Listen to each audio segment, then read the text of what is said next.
Hey Chase, it's happening. My man. Did you take your own picture in that shot? Because you look sexy in that or did you have one of your photography buddies take that picture? Oh man, that's all behind the curtain. These are Oh, just okay, all these right. are not the droids you're looking for. All that's top secret. All right. Did you check out Harley? I did, man. I was watching it. Longtime mutual friend of ours. Yeah. In fact, the other day I was scrolling through my phone and came upon a photograph of you, me, Harley, Tim Ferriss, Gary V, Lil Jon, Swiss Miss, all in a big like arm hug. It was a good one. I'll Uh text it to you after yeah, we yeah, get send off. that to me. Send that to me. Oh, it's So good. yeah, of course, yeah, he just shared so much information. And then I know, listen, I don't even know where to start with you because you've been, well, some of my best interviews, and you made me think when I left, when I would leave the interviews, I would go, that was a tough question. I really got to dig deeper. Did I give him a glossed over answer, or did I stumble or mumble? So, you have this way of really tapping into people and bringing out their creativity and make them think about areas that they never thought of before. But you also, with Creative Live, have been able to also put that in curriculums and or ways that people can educate themselves. And I think that today, while we are all at home, we don't treat it like Saturday. We educate and empower ourselves. So whether we're going to go out and say, I'm not going to work for anybody else, or we're going to go out and say, all right, but I'm going to add more value now when I come back and I realize what's been holding me back or where my value is to other people. I think that you've really been able to master that. So my team has put together some questions with me as well because sometimes you can be too close to it. I've known you for so many years, but let me get to one or two of the questions right Well, let me here. hijack your stream for just a second and Yeah, say, please, man, please, please, man. I just want to say I appreciate you going live, and so many people in need right now. There's, hundreds or thousands watching, and you've just been a big inspiration. Congrats on your new book. It's Oh, thank amazing, you, man. and I know we've got some stuff in the works with that coming on Creative Live, and just keep doing what you're doing. There's, I do, as you mentioned in your intro, have a good pulse on the creator and the entrepreneurial community right now. There's so many people hurting, looking for opportunity, looking for a silver lining, and you've just been a big bright spot for a lot of people. So keep it up, man. Thank you, brother. Thank you. Now, how did you and you've always inspired me. How did you move, and what was your idea why you moved from becoming a photographer? Because I know you did you slowed down dramatically on your craft, right? Of Yeah, well, photography, right? yeah. It's I don't talk a lot about this publicly because when you have what essentially is a dream job, I mean, take I know there's millions or there's hundreds of millions of people now, billions of people have a camera. And the thought, once you take a cool picture, every once in a while, you're like, oh man, that's kind of cool. I got a cool shot here, whether it's of your kid or your, the nature scene or whatever.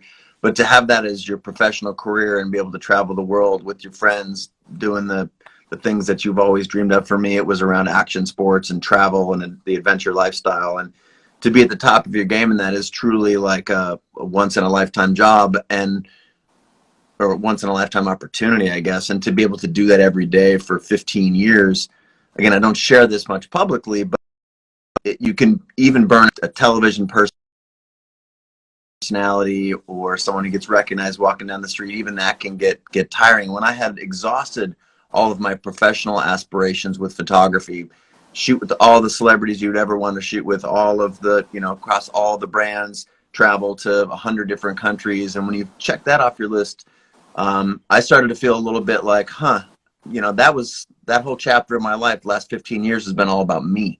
How can I beat my chest and get people to pay attention to my company and hire me, the individual artist? And, without going too far into the weeds, I had a very close brush with death. I was caught in an avalanche while I was making a Nike commercial, and I, by every measure, should be dead. And I came out the other side of that after having lived this, amazing career as a photographer, and said, well, now I know how precious and short life truly might be. And Yeah.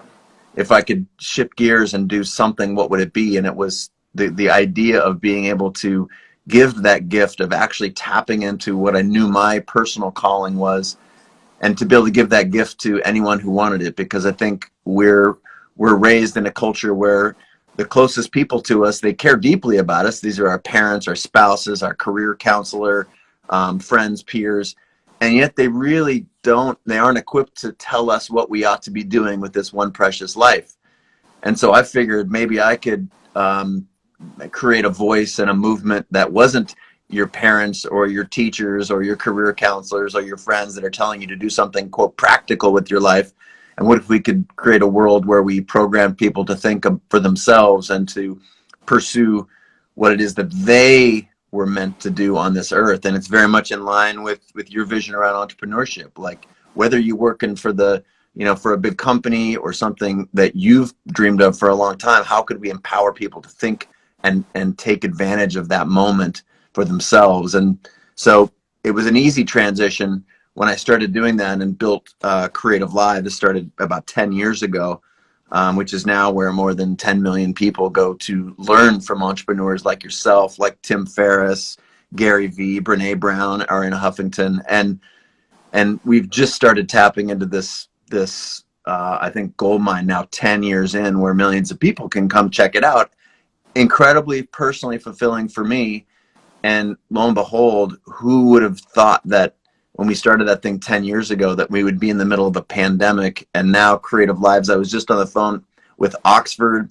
Creative Live powers Oxford's online learning, and now that's going through the roof. We've 10x'd our free offering on Creative Live, and you never know when what you've been building for 10 years is going to become even more valuable in the snap of a finger or the blink of an eye. And so we're just trying to help a lot of folks now, and it's an amazingly fulfilling experience for me to be able to be adding extra value in a time where so many are hurting. So it's been a long and interesting arc for me personally, for sure. Well, I thank you for sharing that, because I open up in my my newest book one of the same things. When I realized that I had stage 2 cancer, I had to look at it as, have I had the best life ever? I've lived the life of, like you said, I've lived the life of 10 people, and you know what? If I check out now, it is what it is. Or do I beat this thing and I go out there and I help more people beat their hurdles in life, or show them an example, because maybe that's what I'm here for. And I think that a lot of people right now, and they can chime in on the box, unfortunately or fortunately, we're realizing, because I've now been directly in contact with, probably literally, because I'm from New York, 20 friends who've lost somebody over the last week or week and a half. Some people's fathers, I know a woman, her father went into the hospital for low blood sugar. He got the virus in the hospital. And then and you have to think about how people are passing right now. They're in there for 2 weeks. Somebody's shoving, who cares? Somebody's trying to shove tubes down their throat. Their family can't be there to kiss them, hold them. They can't kiss them on the forehead. They can't even close their eyes when they pass or pray over them. And they're all by themselves. And it is the loneliest time they are ever going to be. And you're at home thinking about that as well. And that is very similar to torture. And if anybody right now has lost somebody or knows people who've lost somebody, type it in the box, because we have to realize that, like the Chases of the world and the Daymons of the world and so many other people, when you realize that life is so short, you find your purpose. And some people are gifted enough. Yeah. From 12 years old, my daughter's been wanting to go out and travel the world and save people. She couldn't care less about $1 or anything else. She wants to just go and try to stop human trafficking and other diseases in other countries. And some people are gifted enough to realize that at a very young age, but many of us are realizing it now. If you've seen some of this stuff go on, or you've been affected by it, please feel free to type it in there and let us know. But things are going to hopefully be all right. I think they're going to be all right. But I want to get to a little bit of your stuff here, so that people can know more about you and what you've learned. You believe that creativity isn't a skill. It's more so of a habit or a mindset. What do you think so many people... Oh, sorry. I'm reading from afar. I don't got my glasses. I'm even getting older, too. Why do you think so many people believe that creativity is just something that you're either born with or you're not? And I'm one of those people. Yeah. I'm one of those people who always thought, like Barbara Corcoran, I'm a one-trick pony. I'll be very honest. I take a brand or product, I get it on a celebrity, or I use my access to, distribution pipelines or manufacturing, and I package it well enough, get it at the right price, do my surveys on what people are looking for, and get it out to them and try to make the best product ever. But Barbara, she will come out of no place with a new way to market or brand things. And it is just, it fascinates me how creative she is. So I always thought, hey, my skill set is I'm a one-trick pony. I know what I know best, and I'm not trying to, recreate anything. But you say that creativity is something we all have.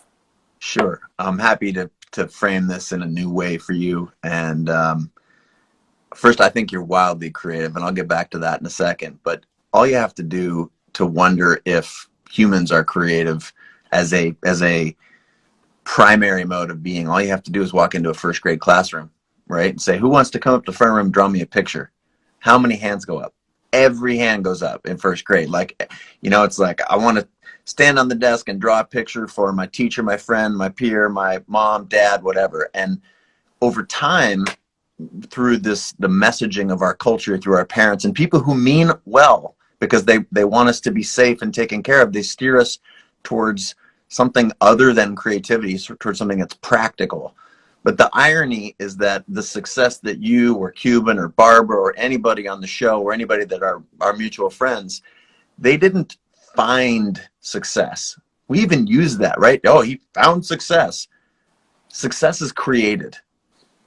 And so if you can think about creativity not just as popsicle sticks and pipe cleaners and glitter that we are taught as a culture, that it's like art school or art class, if you can start to think of creativity is the ability to put new things together in new ways, to, like, we're co-creating this conversation right now, right? If you say something, I respond to it. This is a creative act. And so if we can get people to think of creativity as beyond just art, sure, art's very creative, but so is building business. I would argue that what you just said, like, oh, I'm a one-trick pony, I repackage stuff. In every one of those decisions, there's 1,000 possible ways. You could reach out to one celebrity or another. You could reach out to, you could get one source of funding or a different source of funding. And all of those things are these little, this history, this intuition that you've created. It didn't just happen to you. You've been cultivating this strength throughout your entire life. And that is the unique thing that you can deliver. And that's wildly creative. And I can agree with you, but let me ask you something else. Is creativity the ability to try? Because if you're, and I get it. A lot of our family and loved ones would say, I've never heard that before. It's never been done before. Not in our family. You're going to embarrass yourself. You're going to embarrass us. And what you do is you say, okay, I'm not going to take that stage. I'm not going to create that company, or I'm not going to, try to work out and, to be the Michael Jordan who got cut from his team and or various different times, but he just kept working out or practicing. Is the lack of creativity the lack of effort? Because I think we get confused by some people who do show it very easily and draw things in whatever case you go, that's creativity. However, is Keith Haring really a great artist? Because he does figures like I would draw figures. You see what I'm saying? But yet he's For sure adorned as one of the biggest artists in the world. Sure. Well, I think creativity is wildly personal, and it's as you opened with in your question here, is it if it's not a skill, what is it? And I think it's a habit. It's a way of being in the world. It's a willingness, not dissimilar to what you said, it's a willingness to try, to experiment. And all of the best stuff in life, all of the companies that you guys invest in on Shark Tank and you personally have built, like, those are very, very creative efforts. And in our culture, we're taught to, like, pursue something practical. That is on its way out. All the practical stuff, the most basic sort of functions, those are all going to be, they're done. They're going to be run by computers in the next chapter of humanity. And so what things are not going to be that? Those are the ability to put new ideas together. These are the foundation of so many businesses we can't even imagine are going to come out of this particular time that we're in right now. And all of those businesses are started by individuals just like you or me or anyone of the 510 people who are in this conversation with us right now. And to me, that's a wildly inspirational thing. And if you look at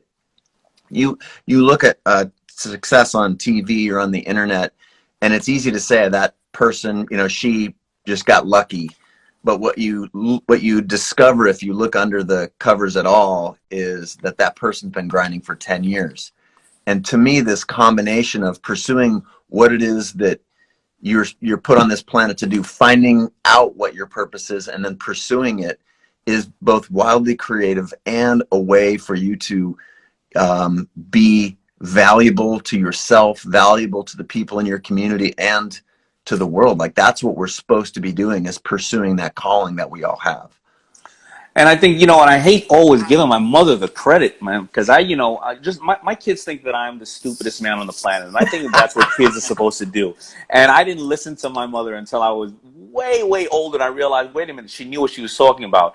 But I remember I was driving in a car one day, and she looked around, and she was telling me something. I was like, I don't know if that could be ever. Oh, who can do that? And she said, Daymond, if you look at the car we're in, the buildings around us, the lights, everything here started with one person with one idea that just took one action. Everything in the world started with one person, one idea, one action. Why do I say that?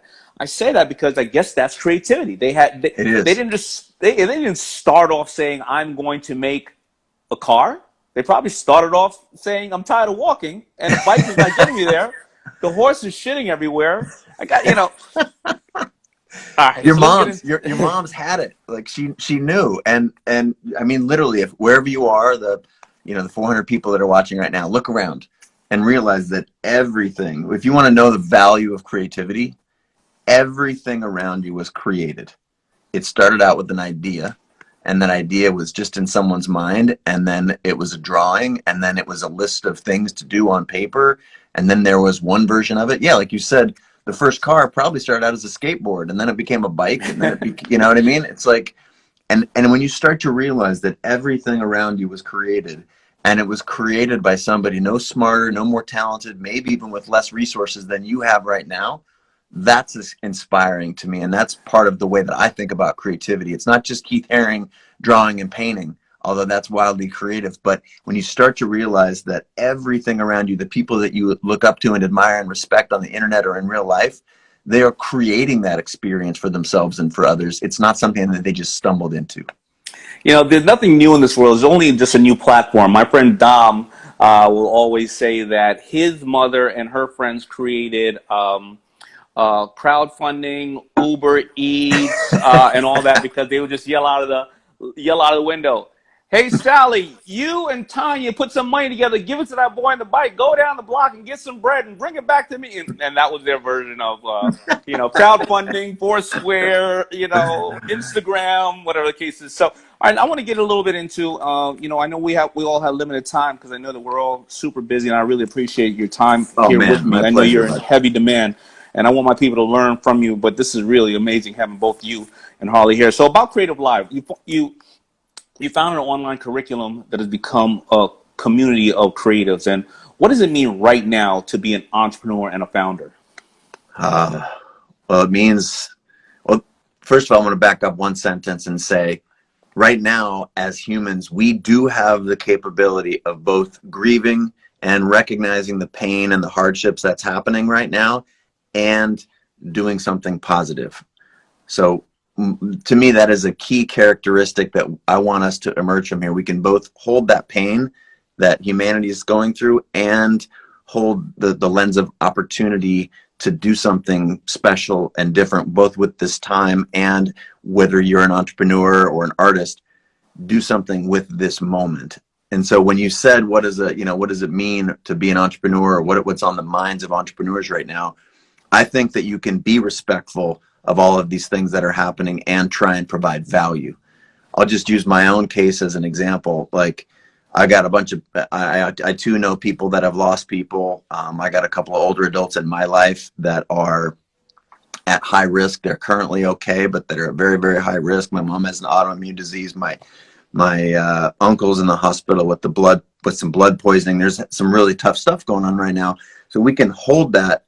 And right now, Creative Live is more valuable than ever before. We've got tens of millions of people using the platform, but when you've been putting in, grinding and doing all the work for 10 years as an entrepreneur, and then all of a sudden all learning in the physical sense has to stop, and people, corporations, communities are all moving online in a way that they've never moved before.